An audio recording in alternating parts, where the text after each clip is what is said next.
Kwa majina naitwa Mr. Robert Makoha Wangoho, rais wa bunge la mwananchi la Nakuru County, na leo namzungumzia the CS of Labor. This is none other than Mr. Alfred Mutua.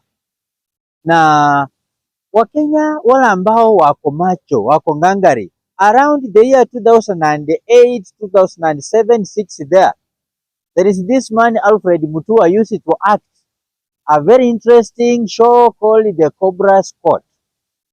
Cobra Squad. Ukitafuta vizuri ukigoogle utaona jamaa walikuanga wameshika bunduki, wamefanya nini, madoido fulani kama comedy hivi. So nimekuja kugundua ya kwamba Alfred Mutua hizo skills zenye alikuwa anaaktia Cobra Squad ndio ameleta hizo skills za comedy katika Ministry of Labor. You cannot be ashamed, our CS of Labor, that Kenyans have a large number of them who have graduated from different disciplines or fields. They are jobless. Muna advertise kazi ambayo sio ya nchi ya Kenya. Shameless. How do you rely on other countries to create jobs for your own people? Yet, as a nation, we have a very rich history. Why don't you create an enabling environment for investors to come in Kenya? Why don't you impose reasonable taxes to Kenyan businesses to create supernormal profits and employ their own people, rather than exporting our skilled individuals every now and then? Wamama zetu wanauzaje chang'aa, wanauza machungwa, wanapeleka watoto primary, secondary, university, wana graduate na shida. Tumetengeneza talents, tumetengeneza skills, and then wakati ndugu zetu wamegraduate, badala hizo skills mzuri wametengeneza isaidie nchi yetu ya Kenya, inashangaza ya kwamba eti serikali inaweka Wakenya kwa ndege waende Haiti, inaweka Wakenya kwa ndege waende Germany, inaweka Wakenya kwa ndege waende Lebanon, inaweka Wakenya kwa ndege waende Qatar, waende wapi kwingine, Beirut, name them, Gulf countries. Why don't we make arrangements to benefit from the same skills that we are imparting in our own people who have actually learned through a very hard way? Alfred Mutua, I remember very well. Alfred Mutua, Vitange Ndemo, some years back when Kibaki was in government, you people were amongst the skilled Kenyans that were working outside the country. When Kibaki took over power, you are the expatriates who advised the colleagues and etal to come back to Kenya, terming the scenario as exploitation. You feel as if you are being exploited by those nations you are working in. Therefore, you use your opportunity and your position as a government spokesperson to ensure that all Kenyans who are skilled and working outside the country were back home and working for the government of Kenya. What has really changed? What has changed now that you consider Kenyans who are skilled not working in Kenya?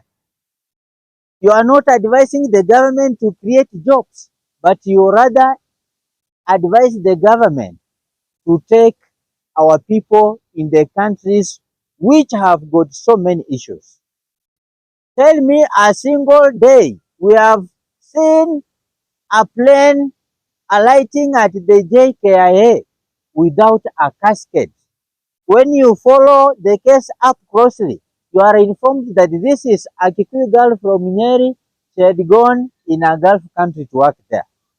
Unaambiwa huyu ni Muluya anatoka Busia, alikuwa ameenda Qatar. Huyu ni msichana kutoka Kisii, alikuwa ameenda Qatar. Mimi mwanzo nilikuwa nakemea ndugu zetu kwa nini wanaenda Gulf countries kutafuta kazi. Lakini nikasema sasa wakikaa nyumbani pia serikali haitengenezi mazingira ya kuwapea kazi. Lakini kumbuko ya kwamba nyinyi mlikuwa mna criticize serikali ya bwana Uhuru Kenyatta na ilijaribu sana kuandika watu kazi. Nyinyi mmepoteza kazi za watu because around 30% of Kenyan employees are employed under the private sectors. You have raised the taxes 3 times. You have raised the electricity 3 times. Even if you are boasting that you have made some profits in millions, in billions. Tell me any single employer who will be able to pay all the salaries of these civil servants, all these workers, plus housing levy, and still that company to remain running. It will be impossible. So I'm so disappointed as a Kenyan who stand in for the people on their behalf to speak their mind, that our able government has let down their own Kenyans. Na Alfred Mutua ati anasimama anasema mtu atakuwa na, mimi niko na ndevu bwana. Ndevu inji zenye zinajitambua, ukiwa na ndevu bora umezitengeneza vizuri, ukiwa na nywele utafanya kazi. Ni nani aliwaambia, spirit gani iliwaingia tukiwa na ndevu kienda kazi atupewi kazi? Who told you that?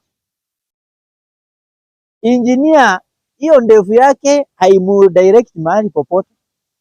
Ninyi mnaita ndugu zetu ati mnawaambia wafanye interview on how. Nani hajui kuosha choo? Nani hajui kazi ya cleaner? Ndio muite watu wengine wanakuja mpaka wanalala kwa streets asubuhi waende hizo interview, na mnawaambia atiendeni atuja. You expect this person to dress smartly at time the person is jobless and he hardly affords a single meal in a day, and then you have not employed the same individual. You criticize them that uko na ndevu. Sisi tufanye aje? Tumupee kazi na umseme sasa after 1 week kama hutakuwa umebadilisha, or after paying you the first month kama hutakuwa umebadilisha, wewe utanyang'anywa kazi. Tuone kama huyo Mkenya ukimnyima kazi ndevu ndiye anafanya kazi. Ninyi wakati wa kampeni William Samoei Ruto mlikuwa mna promise ya Wakenya ya kwamba mta create 6 million jobs a year. Today we are seeing planes zinabeba Wakenya zikipeleka ng'ambo kwa mataifa yenye wanateswa. Atunapeleka baba na mama ya mtu wakwe caregivers. Surely baba yangu apandishwe ndege apelekwe Qatar aoshe mama mwenye amezeeka, mwenye anajiendea choo, mwenye anajitapikia. Dada yangu amemaliza university aende ugaibuni, aambiwe sisi huku peti zetu za huku ni nyoka. Kiafrika sisi huku tunaogopa nyoka, ni kama ni shetani kibibilia. Ninyi mnachukua msichana mrembo ambaye amemaliza university, amesoma miaka 4, amepita, amegraduate. Huyo msichana aende Qatar ili aweze kuosha nyoka na kuipea uji, na watoto wanamchapa huko na wamama wanamchapa, wengine wanauawa na workers. Now, when will you learn? Because there was a case whereby a Kenyan was actually detained there and he was to be executed following a scaffold that actually involved this Kenyan. Wakasema familia yake itoe 150 million Kenyan shillings. Walipigana na mwenzake akaua huyo mtu. Pengine huyo mtu hangepigana, hujui alikuwa pengine anajidefend ndiye akaelekea kupiga huyo mtu akamuua sababu ya hasira. Na angekuwa na kazi Kenya angejipata huko aje. So Mudavadi was contacted as the prime minister. Alisema Kenya haina uwezo wa kutoa 150 million. Wanaona huyo si afadhali auawe tu. Now, why will we export Kenyans to get killed there? Because Alfred Mutua, as the Minister of Labor, has directed so. Mwisho kabisa, Nakuru County Governor Susan Kihika siku ya jana Mimi niliona umeandika katika mtandao wako wa Facebook, umechekelea Wakenya. Tunashangazwa na Wakenya. Tunasema Wakenya serikali ikiboro wana complain. Wakenya serikali ikileta private investors wana complain. Mnataka Rironi Road ijengwe na nini? Mnataka Lanet Airport ijengwe na nini? Na mimi nakwambia gavana wetu mpendwa, hata sijui kama umeenda hiyo sermon ya War Memorial Hospital ambayo umeitwa. Kuna watu wamepoteza hapo maisha sana hiyo miezi ya last year 2023, wakati wewe walikuwa koti naambia Andai aende apeane security, wagonjwa waendelee kutibiwa, wewe unatuma askari wanapiga watu wanatoka huko. Kenyans are not against overtaxation. The question is, as we overtax Kenyans, where does all these monies go? Hatuoni tofauti ya wakati huu na wakati wa Kibaki na wakati wa Uhuru Kenyatta.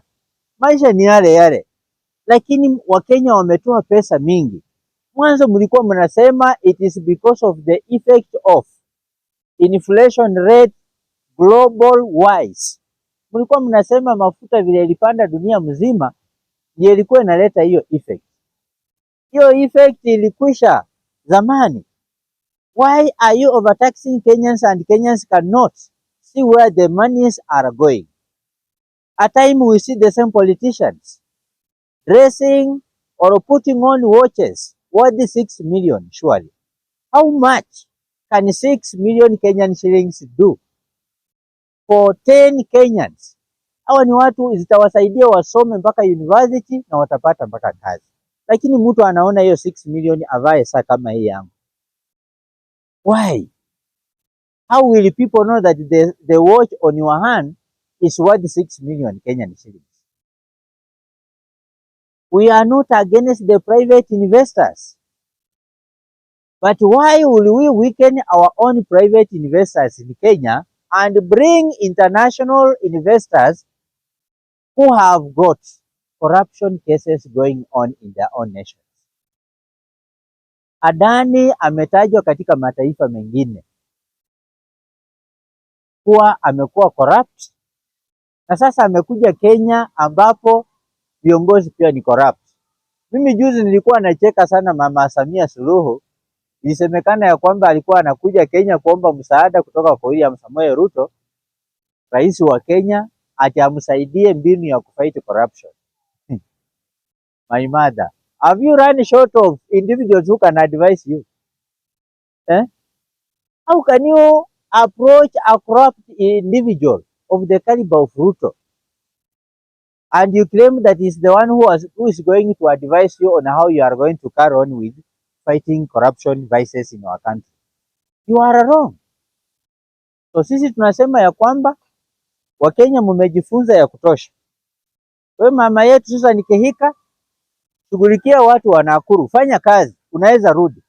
Lakini kama wewe una support the national government, wakati national government inafanya maovu, ujue ya kwamba afadhali usimame na wananchi kuliko kusimama na State House. Juzi ulikuwa katika mazishi ya ndugu ya member of parliament wa Bahati, anaitwa Irene Njoki. Wakati ulikuwa unataka kusoma eulogy ya president, watu walikupigia kelele. Inaanzanga hivyo mama yetu. So wewe wakati wa Kenya wanakandamizwa, wakilala njaa, wakiuawa, wakiwa overtaxed, wewe unasimama mchana peupe ukifanya jokes. Anybody who saw your statement, it was satirical in nature because your stomach is full. Because you are concerned about the support of the party that elected you to re-elect you come 2027, and you are not bothering about the people who elected you in Nakuru County. Uchunge sana, kwa sababu kilicho na mwanzo hakikosi kuwa na mwisho. Unaweza kosa kupata hiyo nafasi. So mimi sina mengi, naitwa Mr. Robert Makoha Wangoho, rais wa bunge la